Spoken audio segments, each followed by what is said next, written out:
Lesson 19. Laws of Psychic Attraction by Walker Atkinson. The third phase of psychic influence is that which may be called indirect psychic influence, in which psychic induction is manifested in the minds of other persons coming in contact with the thought vibrations of the person manifesting them. Although no deliberate attempt is made to influence the mind of any particular person or persons.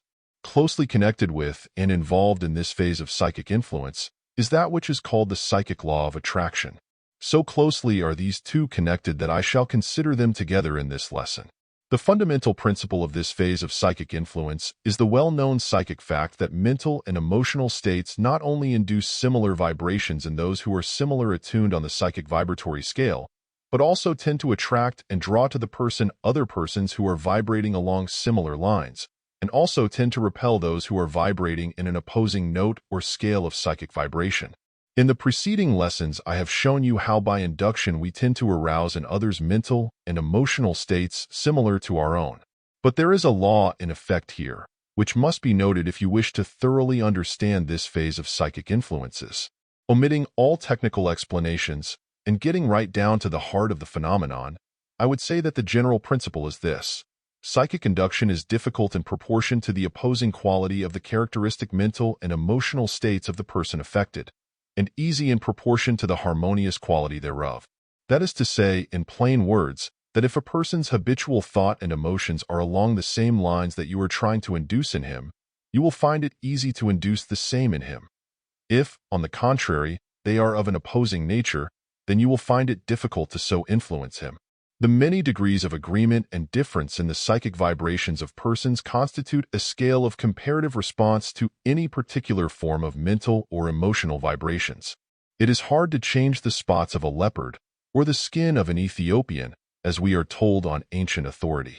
It is almost as difficult to change the characteristic mental and emotional states of a person by psychic induction, except after long and repeated efforts. On the contrary, let a person have certain characteristic mental and emotional habits, then these may be aroused in them with the greatest ease by means of psychic induction. For instance, if a person is characteristically and habitually peaceful, mild, and calm, it will be very difficult to arouse in him by psychic induction the vibrations of anger, fight, and excitement. On the other hand, if the other person is combative, fierce, and easily excited to wrath, it is the easiest possible thing to arouse these feelings in him by psychic induction. So much for ordinary psychic induction. Let us now consider indirect psychic induction, in which the same principle operates. In indirect psychic induction, that is to say in cases in which psychic vibrations are aroused by induction without deliberate attempt or design to influence any particular person or persons, there is noted the manifestation of a peculiar law of attraction and repulsion along psychic lines. This psychic law operates in the direction of attracting to oneself other persons who, actively or passively, vibrate on the same note, or on some note or notes in general harmony therewith. In the same way, the law causes you to repel other persons who vibrate on a note or notes in general inharmony or discord to yourself. So, in short, we go through life attracting or repelling, psychically, others in harmonious or inharmonious psychic relation to us, respectively. An understanding of this law and its workings will throw light upon many things in your life which you have not understood previously. You of course understand that you are constantly radiating currents of psychic vibrations, some of which flow out to great distances from you, and affect others often far removed from you in space. But you may not also know that on the astral plane there is manifesting a similar sequence of cause and effect. A strong emotional vibration, or a strong desire or will, tends to manifest on the astral plane by attracting or repelling others in psychic harmony or inharmony with you. This phenomenon is not so common as is that of ordinary thought vibrations from brain to brain, but it is far more common than is generally supposed. It is particularly marked in cases of men of strong desire and will and strong creative imagination. These vibrations awakening response in the minds of those in harmony with them tend to draw to one those other persons whose general character will fit in with the desires and ideas of the first person, or to repel those who are not harmonious therewith. This explains the peculiar phenomenon of strong men in business, politics, and other walks of life, drawing and attracting to them other men who will fit in with their general plans and aims. This law works two ways. Not only do you draw such persons to you as will fit in with your plans and purposes, but you are attracted to them by the same law. Not only this, but you will find that through the peculiar workings of this law, even things and circumstances, as well as persons, will seem to be molded by your strong desires and ideas, providing your psychic vibrations are sufficiently strong and clear. Have you never noticed how a strong, resourceful magnetic man will seem to actually draw to him the persons, things, and circumstances that he needs to carry out and manifest his plans and designs? To many, not understanding this great law, these things have seemed positively uncanny and mysterious. But nowadays, the big men of business and politics are beginning to understand these psychic laws and to apply them deliberately and with purpose. Some of the great leaders in the business world and in politics are known to deliberately start into operation strong psychic vibrations and to send out strong psychic currents of attraction by the methods that I have already explained to you. They, of course, are filled with a more than ordinary degree of desire and will, and, in the second place, they create very strong and clear mental pictures of their plans working out successfully to a finish, then concentrate strongly on the thing, and lo, the effect is felt by all hands and on all sides. They treat the public, to use the term favored by some of the metaphysical cults of the day, by holding the mental picture of that which they strongly desire to come to pass, and by concentrating their thought and will strongly upon it. A favorite mental picture of some of these men, who have been instructed by teachers of occultism, is that of themselves as the center of a great psychic whirlpool, drawing to themselves the persons, things, and circumstances calculated to bring success and realization to them. Others picture their thought vibrations flowing from them like the rings in a pond into which a stone had been dropped, influencing a constantly widening circle of other persons. Then they picture the persons being drawn to them in the manner just mentioned. They persist in this practice day after day, week after week, month after month, year after year. Is it any wonder that they draw to themselves that which they desire? Other persons of lesser caliber take similar advantage of the law in the same way, but on a smaller scale. In every community there are certain persons who seem to draw to themselves the patronage and custom of the community in some peculiar way. In most cases, this may be traced back to some form of psychic influence. I do not mean that these persons consciously and deliberately set these forces into operation. On the contrary, many of them do so more or less unconsciously, and without a knowledge of the underlying psychic principles involved. Such persons have stumbled on a portion of the psychic laws, and have used them more or less unconsciously and without understanding the real reason of the happening. They found out that certain mental states and certain mental pictures tended to produce certain results that they worked out, and so they continued them. Some of these men think of the whole thing as something supernatural and get to believe that they are being helped by some supernatural power, whereas they are simply operating under a universal psychic law of cause and effect. In America, a number of teachers and writers have devoted much attention to this phase of the general subject of psychic influence.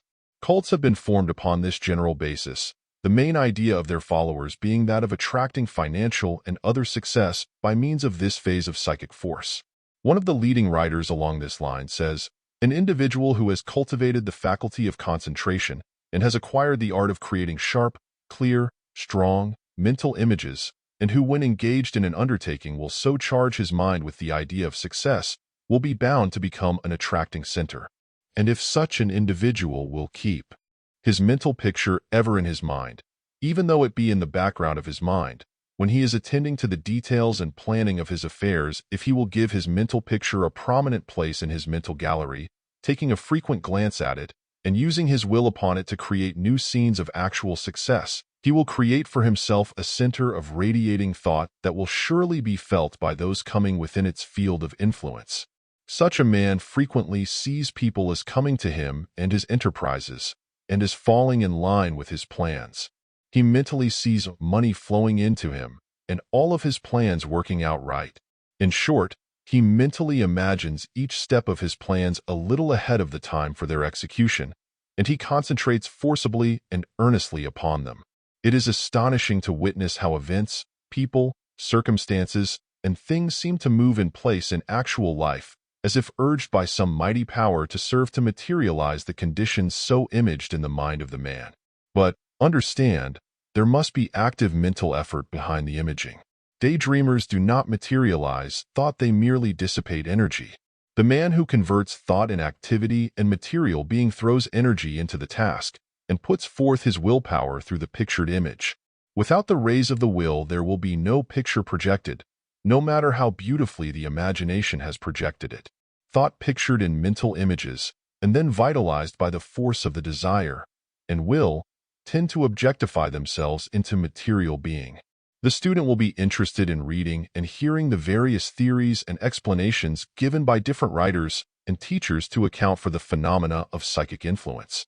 Once he has grasped the real scientific principles involved, he will be able to see the same in operation in all of the cases cited by the different teachers and writers, and will find that this fundamental principle fully explains and accounts for all of these cases, no matter how puzzling they may seem, or how mysterious they may be claimed to be by those mentioning them. Truth is very simple when we brush away the fantastic dressings which have been placed around it by those who have lacked knowledge of the true fundamental principles. We see this same law or principle operating in very many different ways from those previously mentioned. For instance, we frequently find cases in which one person has a strong desire for a certain kind of assistance in his business or other work. He has almost given up hope of finding the right kind of person. For those whom he has tried have failed to measure up the requirements of the situation. If he will, and he sometimes does, follow the general plan just mentioned, he will set into operation the psychic forces which will attract that person to him and him to that person. In some peculiar way, the two will be thrown together, and the combination will work out to the best advantage of both. In these cases, each person is seeking the other, and the psychic forces of attraction, once set into operation, serve to bring them together. In like manner, one often draws to himself certain knowledge and information that he requires or is desirous of gaining. But, and you must always remember this, no miracle is worked, for it is simply a matter of the working out of natural laws of cause and effect, attraction and response to attraction on the psychic or astral plane. Such a person will accidentally run across some other person who will be led to give him the key to the knowledge he seeks. Perhaps a book may be mentioned, or some reference to some writer be made. If the hint is followed up, the desired information comes to light. Many persons have had the psychic experience of being led to some bookstore and induced to examine a particular shelf of books, whereupon a particular book presents itself which changes the whole course of the person's life. Or, perhaps, one will pick up a newspaper apparently at random and without purpose, and therein will find some information, or at least a hint in the direction where the information may be found. When one accustoms himself to the workings of psychic forces, these things soon become accepted as a matter of course and cease to arouse wonder or surprise. The workings of the psychic law of attraction is seen to be as natural and invariable as the law of gravitation or magnetic attraction, once one has mastered its principles and learned the methods of its application. Surely such a wonderful law is well worth study, attention, investigation, and mastery, isn't it? A writer along the lines of mental science, which is really based on the principles which have been stated in this book, has the following to say regarding his system. Wonderful results arise by reason of what has been called the law of attraction, by the workings of which each person is continually drawing to himself the people, things, objects, and even circumstances in harmony and accord with his prevailing mental states. Like attracts like, and the mental states determine that which one draws to himself. If you are not satisfied with what is coming to you, start to work and change your mental attitudes and mental states, and you will see a change gradually setting in, and then the things that you want will begin to come your way.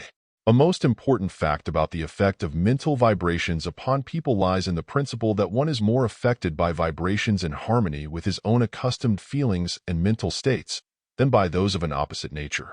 A man who is full of evil schemes and selfish aims is more apt to be caught up by similar vibrations than one who lives above that plane of thought. He is more easily tempted by evil suggestions and influences than one to whom these things are abhorrent. And the same is true on every plane.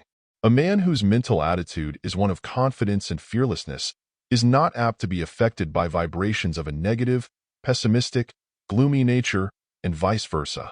Therefore, if you wish to receive the vibrations of the thoughts and feelings of others, you must place yourself in a mental attitude corresponding with those vibrations which you wish to receive.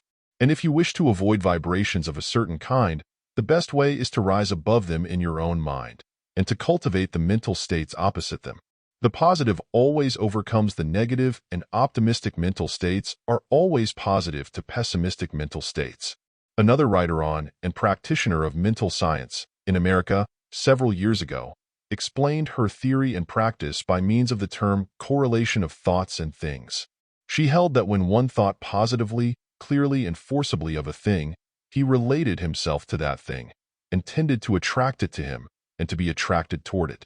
She held that true wisdom consists in so managing our thoughts that we shall relate ourselves only to those things which we know to be desirable and beneficial to ourselves, and to avoid thinking of those which are harmful and detrimental to us. The student of this book will see how this practical mental scientist was really using the same principles that we have examined and become acquainted within this book, although she called them by another name, and explained them by another theory. At the bottom of all the teachings and theories, you will always find the one same basic principle and universal law. The advanced student of occultism knows that each and every one of us is really a creator of his own circumstances, environment, and conditions to a great extent. Each of us is able to so modify our mental activities as to bring about such changes in our environment and surroundings as to actually recreate them. The things accomplished by successful men are really but materializations of that which they have previously held in their mental vision. Everything is first created on the psychic plane and then manifested in the physical world. All the great works of man, the great bridges, great buildings, tunnels, machinery, cities, railroads, canals, works of art, musical compositions, etc., first existed in the mind of their creators, and were then afterward materialized in physical form and shape. And so you see, we are proceeding with our work of mental creations whenever we think and make mental images. This, however, is no new teaching. It is as old as the race of mankind. Over 2,500 years ago, Buddha said to his disciples, "All that we are is the result of what we have thought. It is founded on our thoughts. It is made up of our thoughts." I would be telling you but half the story did I not warn you that strong fear may play the part ordinarily filled by desire in the production of the psychic phenomena of materialization of mental pictures. Strange as it may appear at first, a strong fear that a thing will come to pass will act much the same as a strong desire that the happening will occur. Consequently, many persons, by continually dwelling upon the thing that they fear may happen to them, actually attract that thing to them, just as if they had actually desired and wished for it. I cannot go into occult technicalities in explaining this strange fact, but the gist of the secret may be said to consist in the fact that the person clearly and vividly pictures in his mind the thing that he fears may happen to him. He thus creates a strong mental picture or image of it, which sets into forces the attractive power of psychic influence and draws the feared thing into material reality. As Job said, "The thing that I feared hath come upon me." The moral of this is, of course, that persons should learn to stamp out fear and mental images of things feared. Instead, they should make strong positive mental denials of the things that they may find themselves fearing. They should deny the reality of the feared thing and assert positively their own superiority to the thing and their power to overcome it. A great religious cult has sprung into existence which makes a leading doctrine of this ability to materialize the things which one desires and to deny out of existence undesirable things. Many persons who have witnessed the wonderful success of some of the followers of this cult or organization have been puzzled to account for the same on scientific and rational grounds. A little understanding of fundamental occult and psychic principles, as given in these lessons, will show the why and wherefore of these strange and wonderful manifestations. In this connection, you must remember that the combined thought of the thousands of persons composing this cult or organization undoubtedly gives additional psychic force to the mental affirmations and denials of the individual member thereof. In past and present, and probably in future time, there have been many instances of magical procedures tending to bring about the results that we have herein seen to come about by reason of psychic influence in some of its many phases. These magic procedures have usually been accompanied by incantations, ceremonies, strange rites, evocations, etc., which were supposed to have great virtue in bringing about desired results. But the true occultists now know that these ceremonies and rites were merely hopes to the imagination and aids to faith, and thus tended to bring about the psychic phenomena. There was no virtue in these ceremonies themselves, and the same results may be secured by simply following the procedure outlined in this book. The wonders of ancient magic have been reproduced by the modern occultists without all the mumbo-jumbo of the past rites and ceremonies. A gifted English writer upon the subject of the relation of mysticism and magic sums up the gist of the principles of magic as follows. The central doctrine of magic may now be summed up thus. 1. That a supersensible and real cosmic medium exists, which interpenetrates, influences, and supports the tangible and apparent world, and is amenable to the categories both of metaphysics and of physics. This, of course, is the astral plane, which is the container of the subtle form or framework of all that exists on the physical plane. 2. That there is an established analogy and equilibrium between the real and unseen world and the illusory manifestation that we call the world of sense. By this, of course, is meant the correspondence and balance between the subtle form of things and the material manifestation thereof. Things created in the astral tend to materialize on the physical plane. All creation proceeds from the astral to the physical. 3. That this analogy may be discerned, and this equilibrium controlled by the disciplined will of man, which thus becomes master of itself and of fate. The essence of will consists of strong desire accompanied by a clear mental picture of the thing desired, and held steady and firm by concentration.